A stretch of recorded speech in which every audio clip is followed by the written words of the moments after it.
오늘 요한복음 마지막 장이네요. 요한복음 1장부터 저희가 쭉 봤습니다. 요한복음을 꽤 많이 들었지만 잘 익숙하지만 이해가 안 갈 만큼 그랬던 것은 쉽지는 않아요. 요한복음은 그 복음서의 마지막에서 그 앞에 복음서들이 쓰지 않았던 얘기들을 이걸 왜 안 썼지 하고 썼던 것이 굉장히 좀 많이 있어서 다른 복음서에 없는 내용들이 있고요. 그리고 또 요한의 성격이 자기가 중요하다고 생각하면은 그것을 순서를 바꾸고 숫자를 좀 조정을 하더라도 자기가 원하고자 하는 것을 쓰는 성격이 있기 때문에 이것을 요한의 시각에서 보려고 하다 보니까 어려운 것들이 없지 않아 있습니다. 그래서 또 구약에 정통했던 요한 입장에서는 구약의 많은 말씀들이 예수님께서 그것을 다 완성하시고 이루셨다, 다 이루었다라는 것을 표현하기 위해서 한 절 한 절이 구약과 연결해서 보지 않으면은 이게 도대체 뭔 내용인지를 몰라 할 만한 내용들이 꽤나 많아요. 그러니까 대표적으로 그 향유옥합에서 예수님의 발에다가 향유를 부으고 그 다음에 자기의 머리털로 예수님의 발을 씻기는데, 그러니까 바른 거죠. 발랐다라는 것은 향기가 나는 그 기름, 레위기에서는 관유입니다. 관유. 하나님께서 유향을 섞어서 향기 나는 기름을 만들지라 하고 그것이 언약궤라든지 등대, 떡상, 분향단 혹은 번제단에 발라지면서 이것이 발라진 것은 거룩할지라라고 하셨고, 그 향기가 나는 기름이 발라진 것은 하나님께 드림이 되는 것이고, 그것을 사람에게도 가끔 붓기도 합니다. 그것이 바로 뭐냐면은 그리스도가 되는 장면이거든요. 근데 한번 성경에서 사람에게 붓는 게 아니라 부어서 마치 성전에 있는 언약궤라든지 등대라든지 떡상에 바른 것처럼 부어 바른 경우가 딱 한 번 있어요. 그게 레위기 9장에서 모세가 대제사장 아론에게 기름을 부어 바릅니다. 그것이 무엇이었냐면은 모세라는 율법의 인격적인 존재가 율법보다 작은 파트인 예배법인 대제사장에게 기름을 부어 발라주면서, 그러니까 더 큰 존재가 더 작은 존재에게 기름을 부어 발라주면서 임직식을 했던, 그리스도가 되게 했던 장면이 있습니다. 근데 예수님은 하나님의 말씀 자체이기 때문에 예수님한테 기름을 부어 바를 자가 더 큰 자여야 되는데 없어요. 왜냐하면 예수님은 하나님 자체니까 예수님보다 더 큰 존재는 없어요. 근데 그 일은 해야 돼요.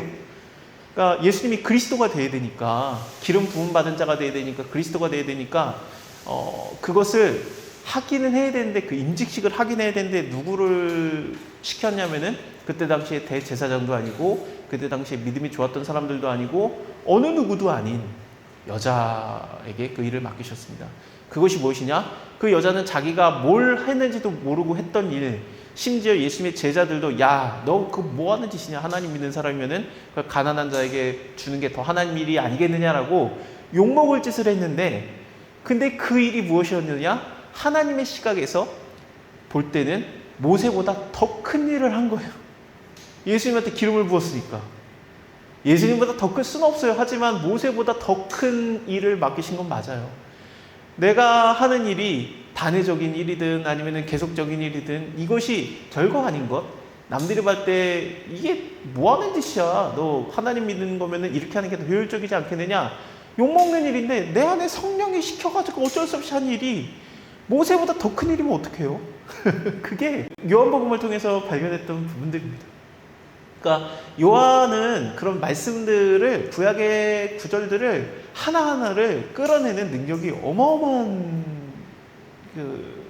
게 있습니다. 그래서 요한복음을 본다라는 것은 사실은 구약을 정말 잘 보고 그리고 같이 봐야 이 시각이 조금 열려요. 그래서 어렵습니다. 근데 오늘 마지막이에요. 그러니까 지난 시간에 예수님께서 마치 무덤에 갇혀있는 죽은 자 같은 제자들, 죽어있지는 않았죠. 그리고 무덤도 아니었고 자기 집에 있었지만 문을 걸어 잠그고 있으면서 목숨만 살아있지 마치 무덤에 돌문으로 막아놓고 들어가 있는 시체들인 것처럼 있는 제자들에게 나타나셔서 평안하냐 하고 숨을 내쉬면서 그들에게 성령을 받으라 하면서 창조의 하나님이 흙으로 사람을 빚으시고 그 코에 생기를 불어넣으신 것처럼 동일한 것을 예수님께서 하셨습니다. 그래서 제자들이 살아났는데 그 다음에는 어떻게 될까요? 그게 21장입니다. 그래요. 예수님이 날 위해서 죽은 거 믿어요. 예수님이 날 위해서 부활하신 거 믿어요. 내가 예수 안에서 다시 산 거 믿어요. 하나님을 본 자는 다 죽었는데 하나님을 본 우리가 하나님 앞에서 다시 살아났다는 것도 믿어요.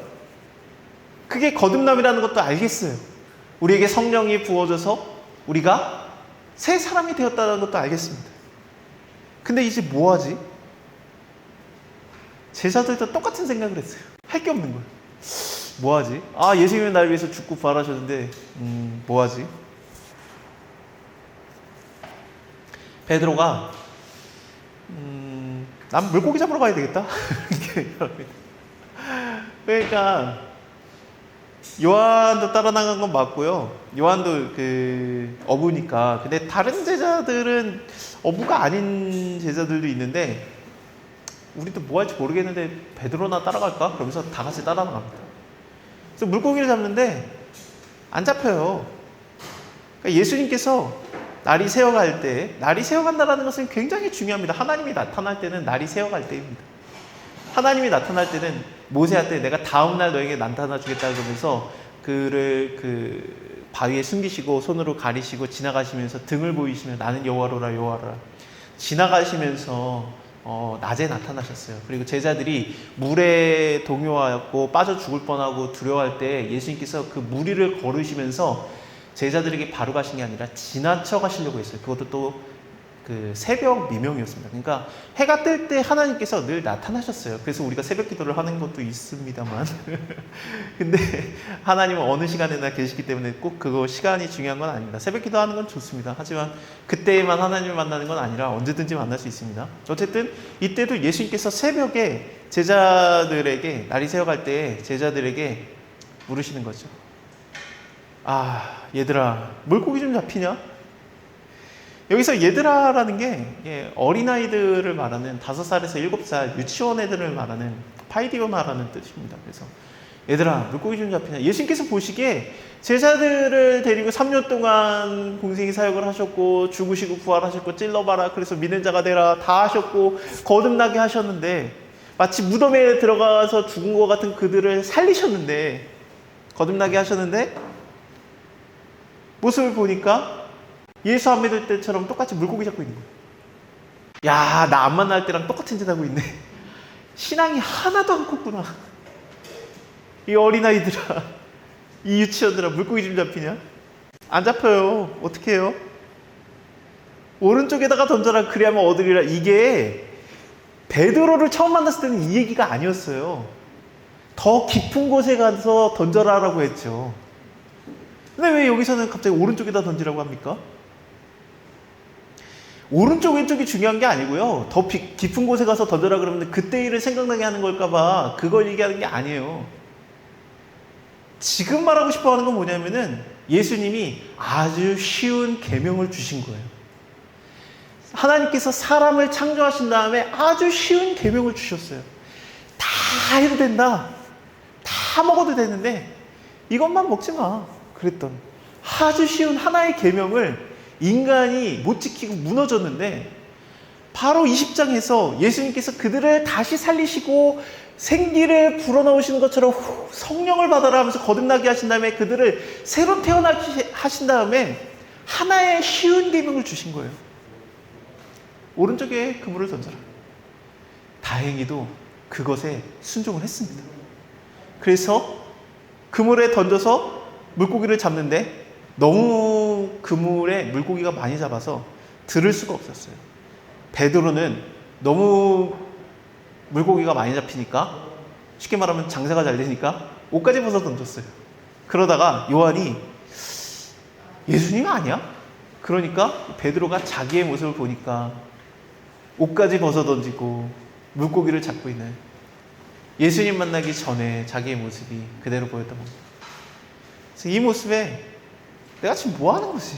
그러다가 옷을 오히려 부끄러워서 입고 벗으면은 언제나 안 좋았죠. 옷을 벗으면은 성경에서는 안 좋은 일이 늘 일어났었습니다. 예수님께서 옷 벗겨졌을 때 십자가 지셨고, 요셉이 옷 벗겨졌을 때 그 감옥에 들어가게 됐었고, 옷이 벗겨지고 그 아버지에게서 떠나게 됐었고, 요셉이 옷이 벗겨지는 건 안 좋았어요. 근데 자기 옷이 벗겨진 것을 보고서 옷을 급하게 입습니다.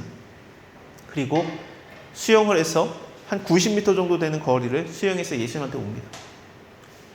예수님께서는 불을 피워놓고 빵을 굽고 계셨어요.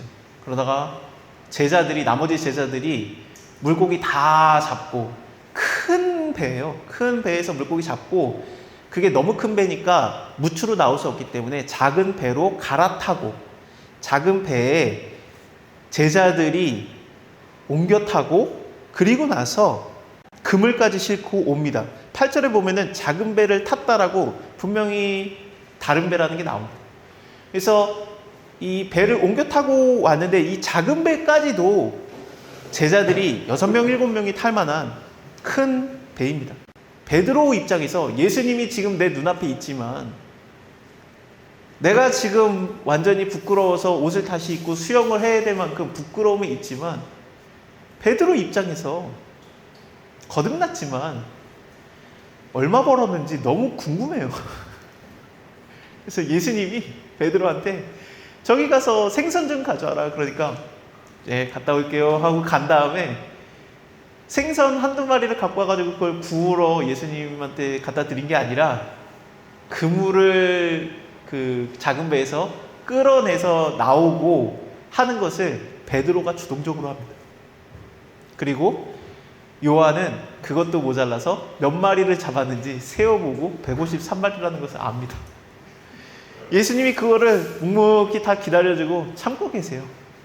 그 다음에 예수님께서 베드로에게 물어보시는 거죠.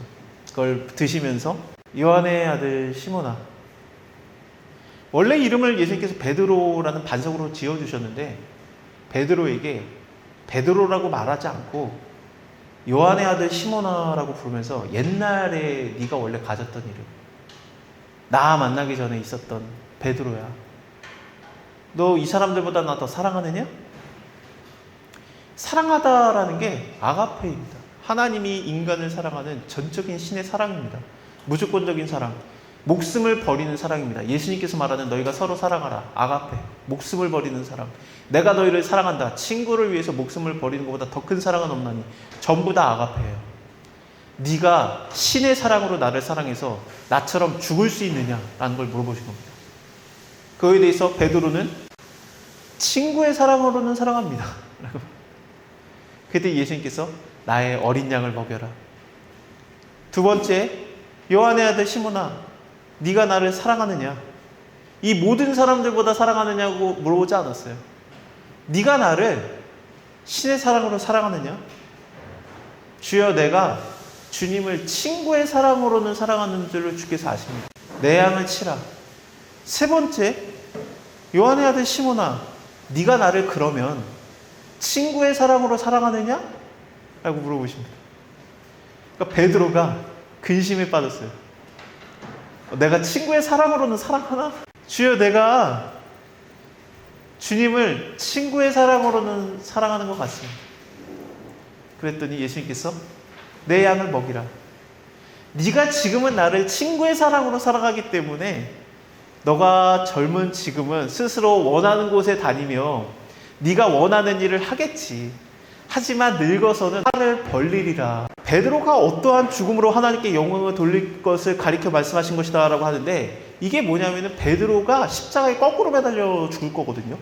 순교를 할 거예요. 그게 어떻게 가능합니까? 예수님의 말씀이 이루어졌기 때문에 그것이 친구의 사랑이 아닌 아가페의 사랑으로 발전을 한 거예요. 그래서 너가 나를 위해서 죽을 것이다 라는 것을 예수님이 말씀하십니다. 사실 베드로가 원래 이거 하겠다 그랬었어요.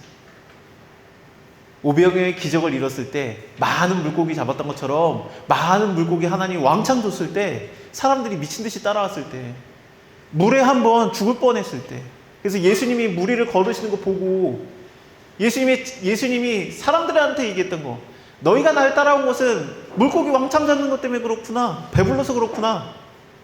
나는 하늘에서 낸 떡인데 내 살과 내 피를 마시면 안 되겠냐 그랬을 때 다 떠났을 때 베드로가 영생의 말씀이 여기 계시면 우리가 누게로 가겠나니까 나는 안 떠납니다. 내가 죽기까지 따라가겠습니다. 그래놓고 예수님을 떠난 자입니다. 그래서 예수님께서 불을 피워놓고 물고기와 떡을 준비하십니다. 너 그때 나한테 뭐라고 말했었지? 이게 베드로를 혼내려고 하는 게 아니에요. 베드로를 회복하는 겁니다. 그때 네가 나한테 그렇게 말했었고 지금은 못해. 친구의 사랑으로 사랑하잖아. 지금은 네가 원하는 곳에 다니니까 죽으러는 못 다니지. 하지만 네가 나중에 나이가 돼서 늙으면은 하나님께서 너에게 아가페의 사랑을 줄 거고, 그게 사랑이라는 게 은사거든요. 너희가 더 큰 것을 사모하라. 천사의 말을 할지라도 사랑이 없으면 울리는 꾀까리가 되고, 이거는 방언처럼 예언처럼 하나님께 받아야 되는 은사예요. 아가페의 사랑은.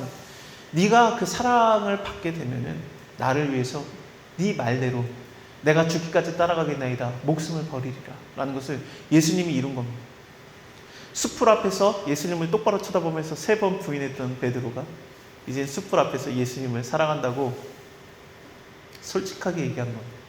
솔직하게 죽을 만큼은 사랑하는 건 아니고요. 친구의 사랑으로는 사랑합니다라고 솔직하게 말했을 때 예수님께서는 그 사랑이 너는 아직도 그 모양이냐? 내가 널 위해서 죽었는데 네가 받은 복을 세워보아라. 그가 아니라 네가 그렇지. 하지만 나는 너가 잘 해줄 거라고 생각한다. 나의 어린 양을 먹이라 라고 하나님의 사역을 맡기시는 겁니다. 왜 하나님의 사역을 맡깁니까? 새로 창조된 하나님의 거듭난 사람이기 때문에 아담이 하나님의 사역을 맡았던 것처럼 성령을 받으면서 새로 거듭난 베드로가 하나님의 사역을 맡게 된 겁니다. 그 하나님의 사역은 각자에게 임합니다. 그래서 베드로가 요한을 보면서 이 사람은 어떻게 돼요? 그랬더니 아니 걔가 죽든지 말든지 네가 무슨 상관이야. 너는 날 따르라 라고 하면서 각자의 사역에게 맡겨지는 것이 다릅니다. 우리에게 하나님의 성령 하나님이 우리에게 임하셔서 우리에게 주시는 사역들이 있을 겁니다. 있습니다. 그것을 누가 뭐라든 하면 돼요. 그게 향유옥합처럼 남들이 욕하는 건데 예수님의 제자들도 너 뭐하는 짓이냐. 하나님 믿으면 팔아가지고 가난한 자들한테 주는 게 훨씬 낫지라고 말해도 내가 성령에 충만해서 난 이걸 안 하면 못하겠는 걸 하는 게 이게 알고 봤더니 영광이 예수님한테 기름을 부었던 마리아가 받았던 쉽게 말하면 모세보다 더 큰 일인지 우리가 어떻게 알아요? 내가 하면 돼요. 내가 하나님의 사역을 묵묵히 감당하면은 너가 잘했다. 충성된 종아. 네가 작은 일에 충성하였으니 너에게 큰 일을 맡길지라 라고 예수님의 말씀이 우리에게 주어지는 겁니다. 바울은 이거에 대해서 내가 전제와 같이 다 부어졌으니 내가 이제는 다 부어졌다. 부어지는 게 뭡니까? 기름을 부어 바르는 거잖아요. 내가 기름을 부어 바르는 것처럼 다 부어졌으니 이 나와 닿는 모든 것들이 다 거룩해진 하나님의 일이 되었는데 나의 선한 길과 나의 달려갈 길을 다 마쳤으니 디모데후서 4장이에요. 마지막 유언서의 마지막 장입니다. 내가 이제는 다 했다.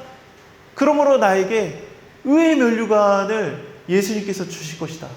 나뿐이 아니요 하나님의 오심을 사모하는 모든 자에게니라. 우리가 바울만큼의 면류관을 받아요. 내가 바울만한 일을 안 했는데요. 내가 바울처럼 내가 성경을 썼나? 내가 바울처럼 내가 순교를 했나? 내가 바울처럼 교회를 세웠나? 내가 바울처럼 수많은 동역자들을 세웠나? 아무것도 안 했는데요. 내가 바울처럼 한 게 없는데요. 제자들의 시각에서는 사람들의 시각에서는 향유옥합을 붓는 게 뭐가 큰일이야 했는데 하나님의 시각에서는 그게 모세보다 더 큰 일이었던 것처럼 내가 한 별거 아닌 일이 성령의 인도함으로 했던 별거 아닌 일이 하나님 보시기에 네가 바울보다 더 큰 일을 했어 하면 되는 거지. 그게 바로 은혜입니다. 바울은 그걸 깨달은 거예요. 아, 내가 하는 거 별것도 없는 것 같은데 아니다. 나뿐만이 아니라 하나님의 오심을 사모하는 모든 자에게 이 면류관이 의의 면류관이 주어질 것이다. 나와 동일한 것이 주어진다 라고 본 겁니다. 디모데에게 보내는 편지였다는 게 저는 참 재밌습니다. 바울의 마지막 서신서의 그 구절이 디모데에게 보내는 편지였다니. 여러분, 디모데에 대한 생각이 어떠십니까? 갑자기 디모데 얘기를 해서 그렇습니다만, 디모데는 우리가 생각할 때 바울의 양아들 그러지만, 왜 바울의 양아들이냐면요, 바울을 못 넘어섰어요. 바울의 털끝만큼도 못 따라갔습니다. 사실상 실패한 목회자입니다. 디모데가 사역했던 모든 곳은 다 실패했어요.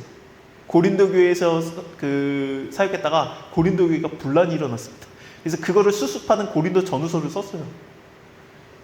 에베소서요? 마찬가지입니다. 디모데가 사역하면 다 망가져요. 그래서 디모데가 많이 힘들어하는데, 그는 나와 같이 일했던 동역자고 나와 함께 고난을 참여하자니까 그를 높여줘라라고 교회한테 부탁을 해야 될 만큼 꼬꼬라 떨어졌던 목회자가 디모데예요. 디모데 전설을 보면 얼마나 목회를 못하는지, 장로 세울 때는 이런 사람 세워라, 집사 세울 때는 적어도 집에서 분란이 없는 사람 세우는 게 낫지 않겠냐라는 그런 쓰잘데기 없는 것까지 써줘야 됐던 정말 멍청했던 사람이 디모데입니다. 바울 입장에서는 자기가 목숨을 버려가면서 돌맞아가면서 세운 교회가 디모데한테 맡겨놨더니 꼬꾸라지고 분란이 일어나고 난리도 아니었어요. 그 디모데한테 쓴 거예요. 나의 면류관과 너의 면류관이 똑같다. 일 잘하는 게 중요합니까? 하나님 일 잘해야 됩니까? 하나님이 맡기신 성령이 나에게 충만케 해서 안 하면 미칠 것만 같은 그 일을 하는 게 모세보다 더 큰 일이고 바울급의 일인지 우리가 어떻게 알겠습니까? 저 사람은 저거 하던데요? 나도 그거 하나요?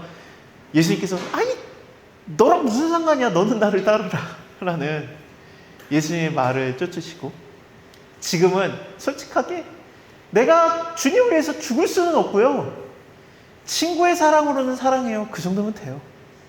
그래도 하나님께서는 너에게 나의 양을 맡기겠다라고 맡기십니다. 주님의 사역을 맡은 주님의 선한 청지기들로서 장차 아가페의 사랑을 받아서 하나님을 위해서 넉넉하게 죽을 수도 있는 주님의 그리스도의 군사 되기를 주님의 이름으로 소원합니다.